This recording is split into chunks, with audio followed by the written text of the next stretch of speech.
এখান থেকেই যা যা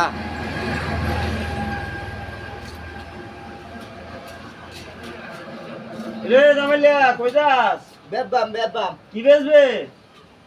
ও নারিয়েল বেচ চলবে। দাঁড়া ল রে। লরে এক জোড়া কত বেচবে?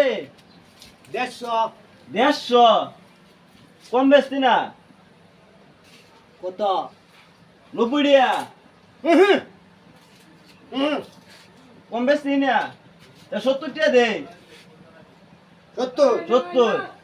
তে দাও হ্যাঁ? দাও দেলতাম। দাও আচ্ছা কারো 90 টাকা কইছি বেচতো না 70 টাকা বেচছিল। হাই রে বাঙালি, কই 20 টাকা আরো কম কইছি ওহন বেচ চলবো। হাই হাই রে কি কওয়ালের কওয়াল রে। না না না না 80 টাকা দিই তোর 10 টাকা বেশি দিছি। টাকা বাস কম বা দোকান থেকে। আচ্ছা হ্যাঁ আর দে তোর বাড়িতে দৌড়ান না দেয়। আইসা যা